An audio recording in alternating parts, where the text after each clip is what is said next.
Welcome to this headstand video. It's going to be about 5-10 minutes and I'm going to talk you through different versions and teach you how to get in and out of a headstand. So we're going to start on your knees. You're going to measure the gap between the elbows by placing the thumbs into the creases of the elbows and then resting the forearms down onto your mat. Then bring the palms of the hands together and decide whether you want to interlace your fingers so you're cupping the head with the hands or pressing the palms together. So you've measured your elbows, the forearms are on the mat. Then you're going to place the head down in between the forearms. You're going to tuck your toes and press the head down. Now it's really important to feel like your shoulders are working hard, your arms are working hard. Just as you would do a forearm plank like this, so your shoulders are down, you're going to do that same action, long neck, as you place the head on the floor. Tuck the toes. Push the hips up towards the ceiling and then start to walk your feet in. So you're right on the tips of the toes, okay? So you're just shifting forwards. Now the first way we're going to get into a headstand is just take one leg up and then eventually you will be able to float the other foot off the mat. So we're in a kind of stag position with two bent legs. You're just finding the center line, finding the balance. You can always come down, so you bring your nearest foot, which is in this case my right foot, down to the mat, and then the left. And then lower the knees down and always rest in a child's pose. Rest the forehead down to the mat, soften the shoulders, take a breath. And then inhale, uncurl and roll up. So if you succeeded in that, you can come on to the next version. We're going to bring the forearms and the elbows down again. Fold the forearms. You're going to bring the palms together, interlacing the hands, bringing the head down, and then just walking the feet in. So you want to aim to have your hips above your shoulders, so much so that you may be able to bend the knees and draw the knees into the chest. So you're holding it here. Try and hold for a count of 5, 2, 3, 4, and 5. And slowly bring the feet down and the knees down and rest in child's pose, releasing the forehead down. Okay, another option, if you're not confident in drawing both knees into the chest at the same time, is to just draw one knee in and find the center line with your straight leg. So again, measure, keep those elbows fairly narrow, keep the arms engaged, bring the head down and walk the toes in and just bend one knee and keep the other leg straight. Then you'll be able to find the center line. So I've got my left knee bent in towards the chest. My right leg is reaching up to find that center line. Once you feel like you've found it, you may be able to join and straighten the other leg, squeezing through the glutes, the inner thighs, the core, the ankles, the calves. Everywhere is working really, really hard to find that center line and maintain the balance. And then bending both knees or just one leg can come down and release. Okay, always find your child's pose, rest, and then rolling back up. Okay, another version, which is traditionally the Ashtanga way to go up into a headstand, it's very strong on the core, is to keep both legs straight. So this is what we're working towards. We're going to bring the elbows down, fold the forearms, palms pressed together.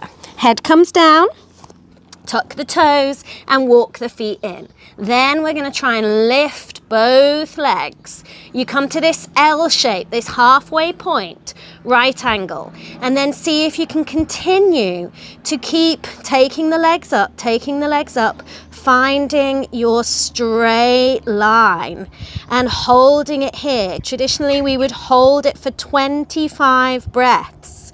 For 1, 2, 3, 4, 5, 6, 7, 8, 9, 10, 11, 12, 13, 14, 15, 16, 17, 18, 19, 20, 21, 22, 23, 24, 25. The next challenge from here is to hold this halfway point for 10 deep breaths for 1, 2, 3, 4, 5, 6, 7, 8, 9, and 10. And then you come back up to a straight line. Hold for another 10 for 1, 2, 3, 4, 5, 6, 7, 8, 9, and 10. Well done. Slowly, slowly. Bring the legs back down. And come in to your child's pose. Rest.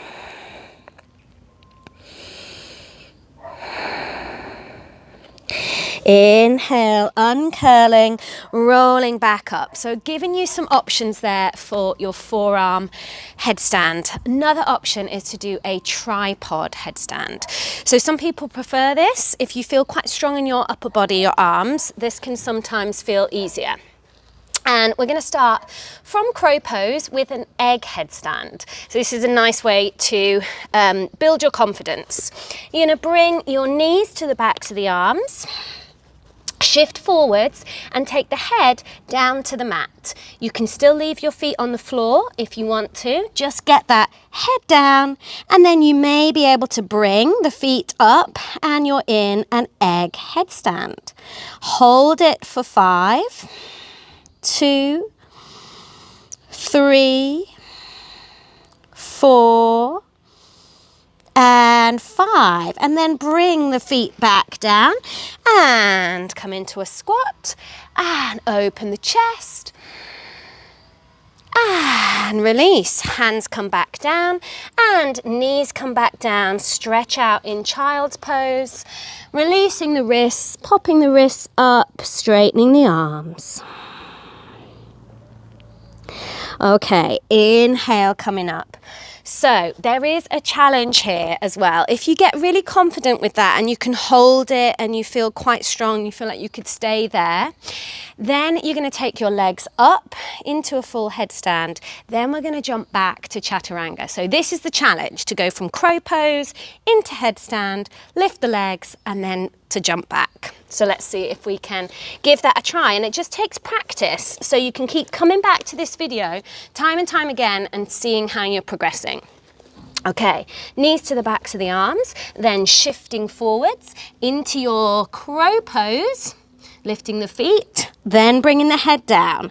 Then from here, you're going to bring the knees together and straighten the legs. See if you can find your tripod headstand. Good. From here, separate the feet, flex the feet, lift the head, and come back into your chaturanga.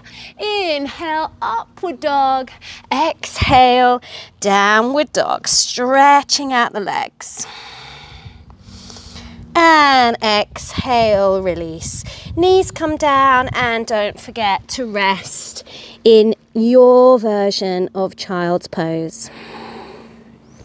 Okay, from here we're going to do our final version of headstand, and this is coming from a wide angled forward fold position. Again, this feels really nice to open the hips, and it's personal choice which one you prefer. So we're going to bring the feet nice and wide and make sure you get a good angle with the legs so you're low enough to the floor so your head can come down. So inhale, reach the arms up.